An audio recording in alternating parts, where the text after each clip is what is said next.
నా సోదరుడా, నా సోదరి, నా సోదరుడా, నా సోదరి, దేవుని వాక్యం నీ గురించి ఏం మాట్లాడుతుందో తెలుసా? దేవుని వాక్యం చూడు, హెబ్రీ పత్రిక 6 చూడు. హెబ్రీ పత్రిక 6వ అధ్యాయము ఇలాగ మాట్లాడుతుంది. నేను చూపిస్తాను, ఒకసారి మీ బైబిళ్ళు తీయండి. హెబ్రీ పత్రిక పదండి, 6వ అధ్యాయము నేను చూపిస్తాను. 10వ వచనం చూడండి. మీరు చేసిన కార్యమును మీరు పరిశుద్ధులకు ఉపచారము చేసి ఇంకనూ ఉపచారము చేయుచుండుట చేత, మీరు చేసిన కార్యమును, అయ్యా అండర్లైన్ చేసుకుని, ఆయన పరిచారకుడా, పరిచారకురాల, విశ్వాసులారా, మీరు కూడా చర్చికి వచ్చి ఆదివారం జస్ట్ ఆరాధన చూసుకొని ఒక ఆర్డినరీ విశ్వాసిలాగా, ఆర్డినరీ భక్తురాల్లాగా, భక్తుల్లాగా వచ్చి అలాగా చూసుకొని వెళ్ళిపోయేవారలారా, నీ హృదయం ఇంకా నిన్ను రేపలేదా దేవుని పని కోసం? నీ హృదయము నిన్ను రేపితేనే దేవుని పిలుపు నీకు వచ్చింది. నీ హృదయంలో దేవుని ప్రేమించి దేవుని కొరకు ఆసక్తి ఉంటేనే నీకు ఆయన పని చేసే అవకాశం లభించింది. ముందు నీ హృదయం రేపిన దాన్ని బట్టి నీకు ఉన్నంతలో నువ్వు దేవుని పనికి దిగితేనే ఆ అభిషేకం నీ మీదకి వచ్చిద్ది, ఆత్మశక్తి నీ మీదకి వచ్చిద్ది, ఏదో ఒక స్థానం నీకు లభించిద్ది, నువ్వు దేవుని పనిలో వర్ధిల్లుతావు. లేకపోతే కష్టం. దేవునికి మహిమ కలుగునుగాక. చూడండి ఏం చదువుతున్నాడో ఒకసారి చూడండి. మీరు చేసిన కార్యమును మీరు పరిశుద్ధులకు ఉపచారము చేసి. ఆగు, పరిచారకులందరూ చేస్తుంది ఏంది? క్రీస్తు రక్తములో కడగబడబోతున్న పరిశుద్ధులందరికీ కూడా ఉపచారం చేస్తున్నారు. మీరు చేసేది ఉపకారం, ఉపచారం, పరిచర్య. చదువు. ఇంకను ఉపచారము చేయుచుండుట చేత తన నామమును బట్టి చూపిన ప్రేమను మరచుటకు దేవుడు అన్యాయస్తుడు కాదు. అయిపోలా అంటే దాని అర్థం ఏంది? ఇంతగా నీవు కష్టపడుతున్నావు, ఇంతగా నీవు శ్రమ పడుతున్నావు, ఇంతగా నువ్వు ప్రయాసపడుతున్నావు, నీ కష్టాన్ని, నీ ఉపచారాన్ని, పరిశుద్ధుల విషయంలో దేవుని నామాన్ని బట్టి నువ్వు చూపిన ప్రేమను మర్చిపోవడానికి ఆయన అన్యాయస్తుడు కాదు, తప్పనిసరిగా నీకు న్యాయం చేస్తాడని దాని అర్థం. ఇప్పుడు తప్పనిసరిగా నీకు న్యాయము జరిగిద్ది. ఇంకా చెప్పాలంటే నీకు పుట్టిన వారి విషయంలో కూడా దేవుడు జోక్యం చేసుకుంటాడు. నా దేవుడు అన్యాయస్తుడు కాదు. ఈ మాట పట్టుకొని నువ్వు దేవుని ముందు కూర్చోవచ్చు, ప్రార్థన కూడా చేయొచ్చు. అయినా నువ్వు చెయ్యవు. ఎందుకంటే నీకు ముందే తెలుసు, నేను మొత్తుకోపోయినా ఆయన నామం కోసం కష్టపడుతున్న నా ప్రయాస నా తండ్రికి తెలుసు. ఆయన నామ మహిమార్థమై పరిశుద్ధులకు నేను చేయబోతున్న ఉపచారము నా తండ్రికి తెలియదా? నా తండ్రికి తెలుసు. తప్పకుండా ఆయన నాకు న్యాయం చేస్తాడు. చెయ్యకపోయినా పర్వాలేదు.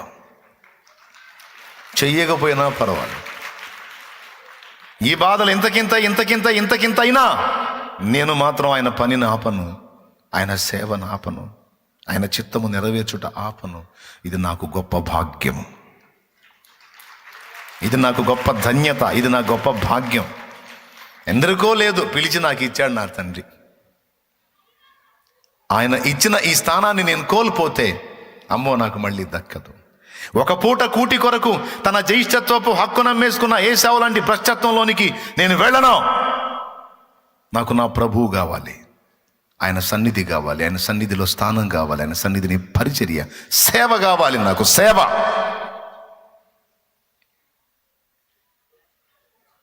అని దేవుని ప్రేమించి దేవుని సేవకు, ఆయన పరిచర్యకు వచ్చిన నీ విషయంలో నువ్వు ప్రతిఫలం అపేక్షించకపోయినా, నీకు తెలుసు దేవుడు న్యాయం చేస్తాడని, అయినా నువ్వు దాన్ని లక్ష్య పెట్టకపోయినా తప్పనిసరిగా దేవుడు న్యాయం చేస్తాడు. ఎందుకంటే ఆయన రాయించాడు, తన నామమును బట్టి మీరు పరిశుద్ధులకు ఉపచారం చేస్తున్నారు, ఇంకా చేస్తూ ఉన్నారు, ఇక చేయబోతున్నారు. కాబట్టి మీ పరిచర్యను, ఉపచారాన్ని, మీ సేవను, మీ ప్రేమను మర్చిపోవడానికి ఆయన అన్యాయస్తుడు కాడు అంటే అర్థమైంది. నీకు తెలుసా, మనకు ముందు తరాల్లో దైవజనులు సేవ చేశారు. మనకు ముందు తరాల్లో ఇప్పుడు మనకు ముందు తరాలంటే 18వ శతాబ్దమో 17వ శతాబ్దం అనుకోవాకండి. ఈ శతాబ్దంలోనే మనకు ముందు సేవ చేసిన సేవకులు ఉన్నారు కదా, వాళ్ళ దగ్గర కూడా ఇట్లనే పరిచర్యకు సహకరించిన సాకారులు ఉన్నారు కదా. మీరు వెళ్ళి ఆ పరిచారకుల కుటుంబాలని ఎంక్వైరీ చేయండి. ఆ పరిచారకులు ఇప్పుడు వృద్ధులై ఉన్నారు. వాళ్ళ కుటుంబాలను ఎంక్వైరీ చేయండి.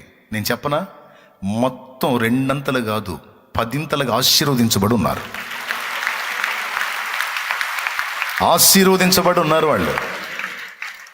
నమ్మకంగా యథార్థంగా దేవుని ప్రేమించి దేవుని సేవ దేవుని పరిచర్య జరిగించిన వాళ్ళ కుటుంబాలు, దేవుని కొరకు త్యాగం చేసిన కుటుంబాలు, దేవుని కొరకు తమను తాము అప్పగించుకున్న కుటుంబాలు ఈరోజు ఆశీర్వదించబడి వారు వారికి పుట్టిన సంతతి వారి మనోసంతానంతో సహా దీవించబడిన మెట్లో ఉన్నారు. తలలుగా ఉన్నారు వాళ్ళు. దేశం యొక్క ఉన్నత స్థలములో ఉన్నారు వాళ్ళు. చూడండి, ఒక తరములో నీవు చేస్తే అది నీ తరంతో పాటు నీ బిడ్డకు కూడా అది వర్తించేటట్టు దేవుడు చేశాడు.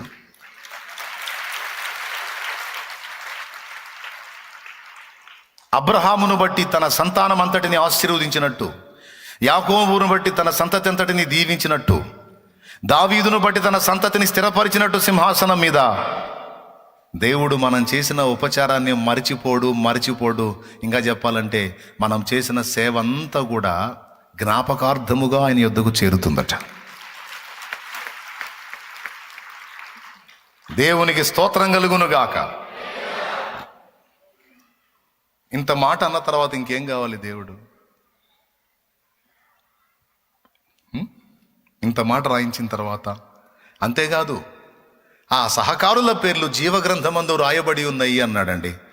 పరిచారకులారా, దేవుని సేవ చేసే దేవుని పాత్రలారా, మీ పేర్లు జీవగ్రంథమందు రాయబడి ఉన్నాయని ఫిలిప్పీ పత్రిక, ఒకసారి మీరు బైబిల్ తీయగలిగితే ఫిలిప్పీ పత్రిక ఒకసారి తీసుకోండి, నేను చూపిస్తాను. ఫిలిప్పీ పత్రిక 4వ అధ్యాయము 3వ వచనం చూడు.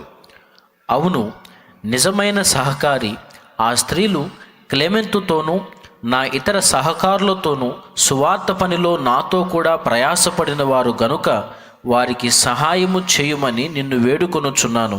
ఆ సహకారుల పేర్లు జీవగ్రంథమందు వ్రాయబడి ఉన్నవి. అబ్బా, దేవునికి స్తోత్రం కలుగును గాక.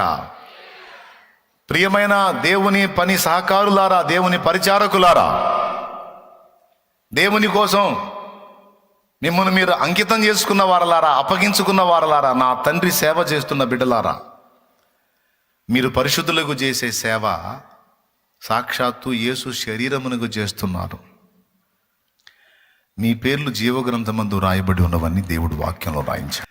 కాబట్టి ఇంతగా దేవుని కోసం ప్రయాసపడుతున్న మిమ్ములను మరచిపోవుటకు, మీ సేవను మరచిపోవుటకు ఆయన అన్యాయస్తుడు కాదు అని రాయించాడు.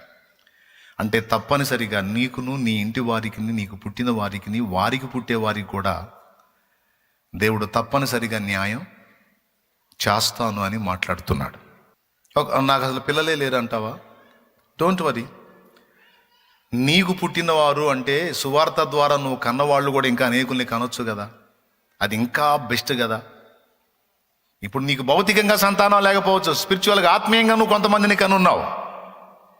వాళ్ళు ఇంకా అనేకుల్ని కంటారు, నీ సంతతి కింద వాళ్ళు వస్తారు రేపు అక్కడ ఆత్మీయంగా.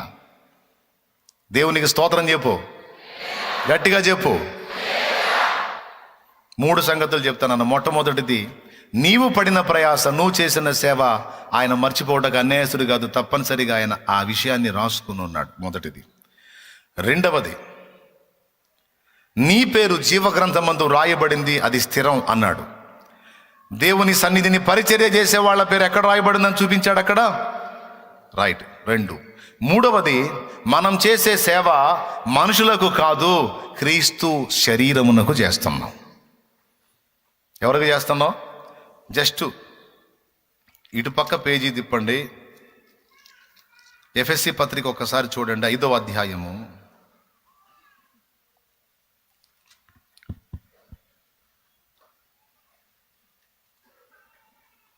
27వ వచనం నుంచి. పురుషులారా, మీరును మీ భార్యలను ప్రేమించుడి, అటువలే క్రీస్తు కూడా సంఘమును ప్రేమించి అక్కడ నుంచి కిందికి చదువు. అది కలంకమైనను ముడతైనను అట్టిది మరి ఏదైనను లేక పరిశుద్ధమైనది గాను నిర్దోషమైనది గాను మహిమగల సంఘము గాను ఆయన తన ఎదుట దాన్ని నిలువబెట్టుకొనవలెనని వాక్యముతో ఉదక స్నానము చేత దాన్ని పవిత్రపరచి పరిశుద్ధపరచుటకై దాని కొరకు తన్ను తాను అప్పగించుకొనెను. దేవునికి స్తోత్రం కలుగునుగాక.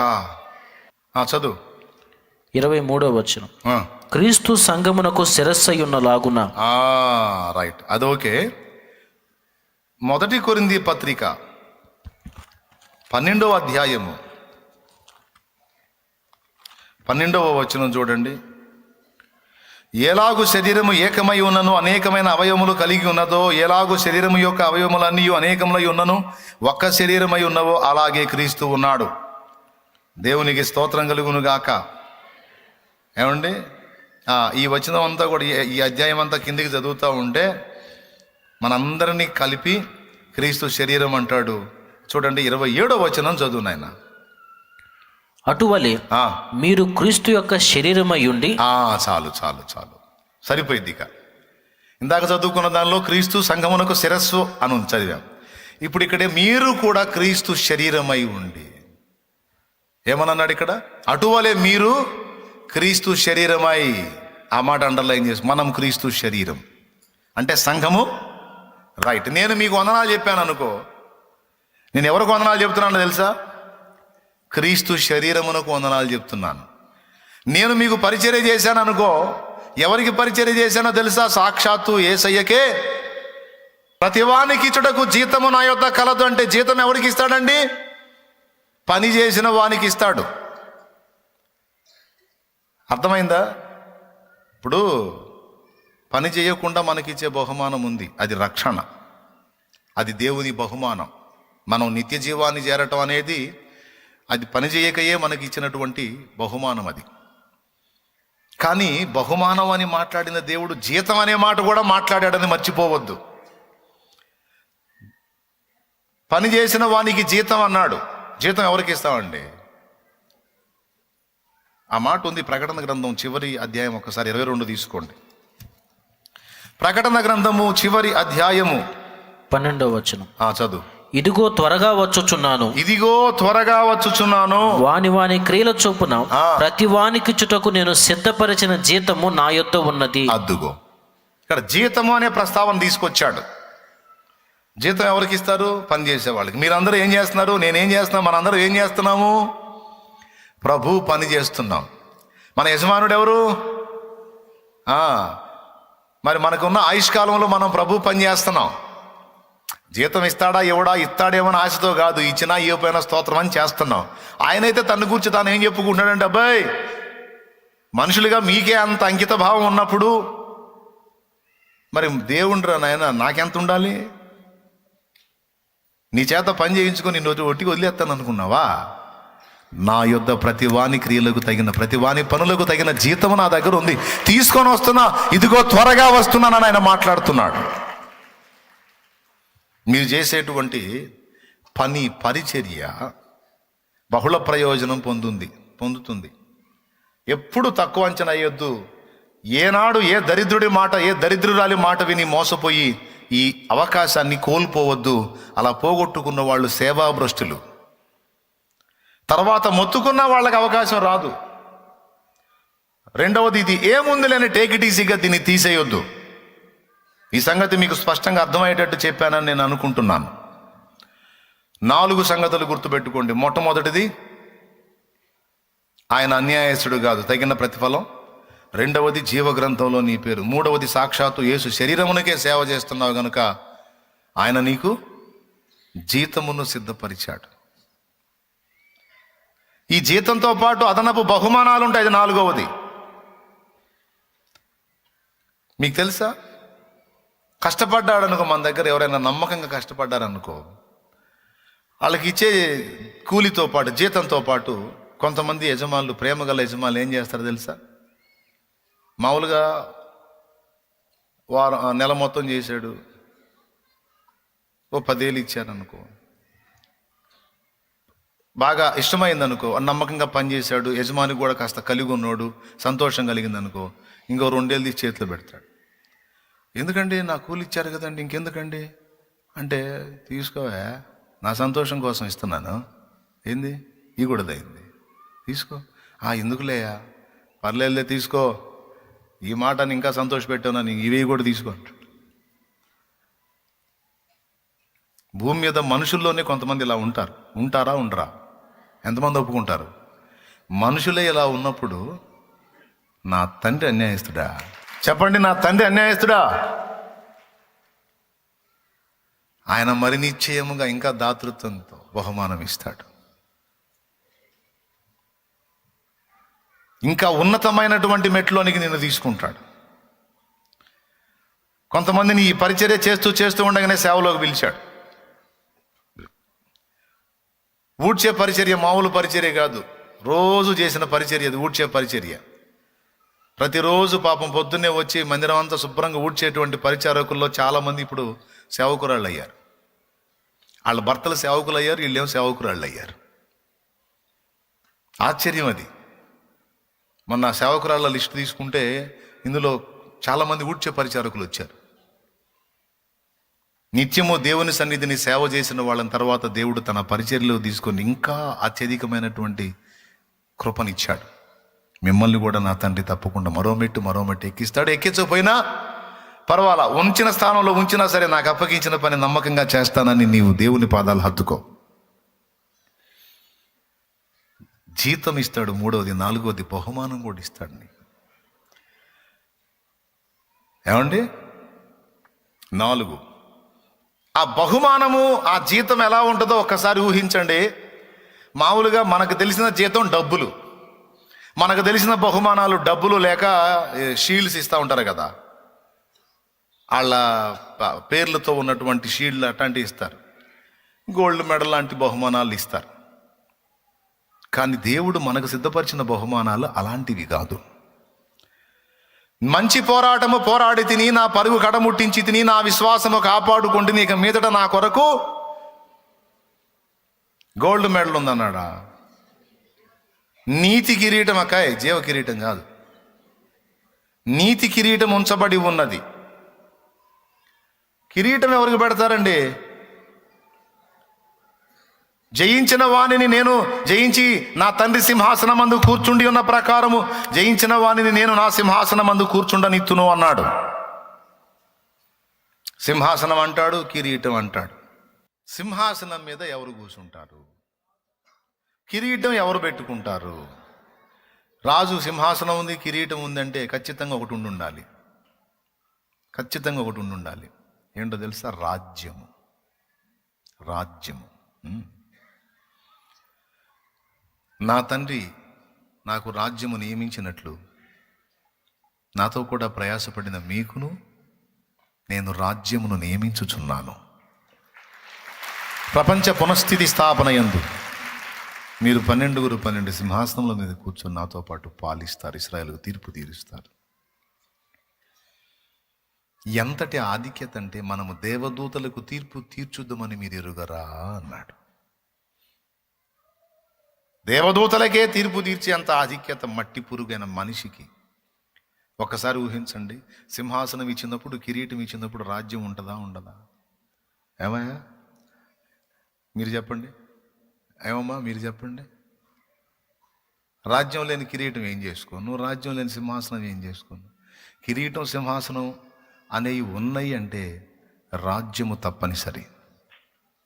అందుకే తలాంతుల ఉపమానంలో ఈ కొంచెములో నమ్మకంగా ఉంటివి గనుక 10 పట్టణముల మీద అధికారివై ఉండన్నాడు. హలో, నేను చెప్పేది కహాని కాదు, దేవుని వాక్య సత్యం. పరిచారకులారా, పరిచారకురాండ్రారా, దేవుడు అన్యాయస్తుడు కాదు, మర్చిపోవద్దు. దేవుడు అన్యాయస్తుడు కాదు, మర్చిపోవద్దు. దేవుని సేవ చేయుట నిష్ఫలమని పొర్రపాటును కూడా అనుకోవద్దు. అది దరిద్రులు అనుకునే మాట. దేవుని సేవ చేయటం నిష్ఫలమని ఆధ్యాత్మిక దరిద్రులు అనుకునే మాట. దేవుని సేవ చేయుట, దేవుని సేవ దొరకుట గొప్ప భాగ్యం. ఓ భక్తుడు పాడాడు, సేవకుడ నీ భాగ్యమెంత గొప్పది, సేవ చేయు నీ బ్రతుకు ధన్యమైనది. ఈ బహుమానం జీతం అన్న గోల్డ్ మెడల్ కాదు, అవన్నీ పరిశుద్ధుల కాళ్ళ కింద ఉంటాయి. రేపు అక్కడ పరిశుద్ధుల పాదముల కింద బంగారం ఉంటుంది. సువర్ణ వీధులలో ఆయన నిన్ను నన్ను నడిపిస్తాడు. అది కాదు ఆయన ఇచ్చేది, రాజ్యము నియమిస్తాడు ఆయన. ఒక రాజు వలె పాలించడానికి, ఒక రాజు వలె ఏలటానికి, ఒక రాణి వలె ఏలటానికి దేవుడు నిన్ను నియమిస్తాడు. ఇదేదో నేను మిమ్మల్ని ఊరించడానికి చెప్పట్లా, ఉడికించడానికి చెప్పట్లా, నేను వాక్య సత్యం చెప్తున్నా. 5వ మాట, ఆఖరి మాట చెప్పి నేను ముగిస్తా. నువ్వు